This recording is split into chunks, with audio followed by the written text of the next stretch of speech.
ચાલો આજે આપણે વાત કરવાના છીએ ધોરણ 10 ગુજરાતી બોર્ડ પરીક્ષા 2026 માટેના સૌથી મહત્વના પ્રશ્નો વિશે. હા, આ એવા પ્રશ્નો છે જે સારા માર્ક્સ મેળવવા માટે ખરેખર ગેમ ચેન્જર સાબિત થઈ શકે છે. આ એ સવાલ છે જે દરેક સ્ટુડન્ટના મગજમાં ઘૂમતો જ હોય છે, ખરું ને? તૈયારી તો બધા કરતા હોય છે, પણ એવું તે શું કરીએ કે માર્ક્સ સારા આવે? આનો કોઈ જાદુઈ રસ્તો છે? વેલ, જાદુઈ તો નહીં, પણ એક સ્માર્ટ રસ્તો ચોક્કસ છે. તો આ રહ્યો એ સ્માર્ટ રસ્તો. સ્માર્ટ વર્ક એટલે શું? એટલે કે આપણે આપણી એનર્જી બરાબર એ જગ્યાએ લગાવીએ જ્યાંથી સૌથી વધારે ફાયદો થાય. મતલબ કે એવા પ્રશ્નો પર ફોકસ કરીએ જે બોર્ડની પરીક્ષામાં વારંવાર પૂછાતા હોય. ચાલો તો શરૂઆત કરીએ વિભાગ ક થી. આ સેક્શનમાં કેવું છે કે જવાબ ખાલી એક વાક્યમાં આપવાનો હોય છે, એટલે કે ઓછા શબ્દોમાં પૂરા માર્ક્સ. બસ થોડા કી પોઈન્ટ્સ યાદ રાખો એટલે કામ થઈ ગયું. તો આ રહ્યા એ 6 સવાલો જે વિભાગ કનો પાયો છે. આ દરેક સવાલ કવિતાના હાર્ટ સુધી લઈ જશે, અને આ આવડી ગયું એટલે સમજો કે માર્ક્સ તો પાક્કા જ છે. આનાથી પેપર ચેકરને પણ ખબર પડે કે કાવ્યનો મૂળ ભાવ સમજાયો છે. ઓકે, હવે આગળ વધીએ વિભાગ ડ તરફ. અહીંયા થોડું ડિટેલમાં જવાનું છે.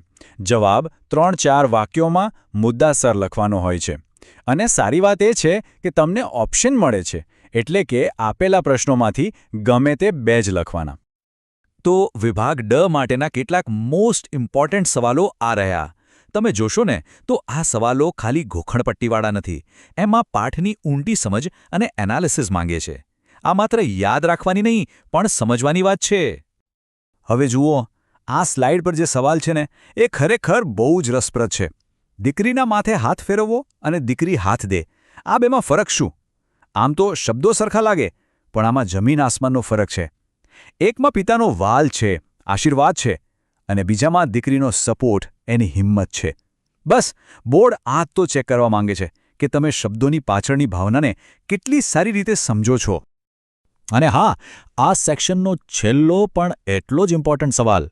બરકત વિરાણી બેફામના મુક્તક વિશે, એમના મુક્તકમાં જે જીવનની ફિલોસોફી છે ને એના પર ફોકસ કરતો આ સવાલ વારંવાર પૂછાય છે, એટલે આને ખાસ તૈયાર કરજો. ઓકે, હવે આવીએ સૌથી મોટા અને સૌથી ઇમ્પોર્ટન્ટ સેક્શન પર, વિભાગ ઈ. સાચું કહું તો આ એવા સવાલો છે જે નક્કી કરશે કે તમે એવરેજ સ્કોર કરો છો કે ટોપર બનો છો. આ પ્રશ્નો તમારા સ્કોરને એકદમ ઉપર લઈ જઈ શકે છે. તો પહેલા 3 મુદ્દાસર પ્રશ્નો છે, અને આ ત્રણેય કવિતાઓ ગુજરાતી સાહિત્યના રત્નો છે. વૈષ્ણવજન, હું એવો ગુજરાતી અને શિકારીને. આ વિષયો એક્ઝામિનર્સના ફેવરેટ હોય છે, કારણ કે એમાં મૂલ્યો, ગુજરાતનું ગૌરવ અને પ્રકૃતિ માટેનો પ્રેમ જેવી શાશ્વત વાતો છે. અને અહીં રહ્યા બાકીના 3 પ્રશ્નો. એક વાત નોટિસ કરી? હું એવો ગુજરાતી ફરીથી આવ્યું. આનાથી શું સમજાય છે કે બોર્ડ એક જ કવિતાને અલગ અલગ એંગલથી પૂછી શકે છે, એટલે તૈયારી ઉપરથી નહીં પણ એકદમ ડીપમાં કરવી પડશે. સારું, તો હવે આપણને ખબર છે કે કયા પ્રશ્નો મહત્વના છે, પણ સવાલ એ છે કે તૈયારી કરવી કઈ રીતે? ચાલો એના માટે એકદમ સિમ્પલ અને સુપર ઇફેક્ટિવ સ્ટ્રેટેજી જોઈએ. જુઓ, બહુ કોમ્પ્લિકેટેડ નથી, બસ આ 3 સ્ટેપ્સ ફોલો કરવાના છે. પહેલું, આ બધા જ સવાલોને એક અલગ નોટબુકમાં લખી નાખો. બીજું, દરેક પ્રશ્ન માટે એકદમ પરફેક્ટ પોઈન્ટ વાઇઝ જવાબ તૈયાર કરો.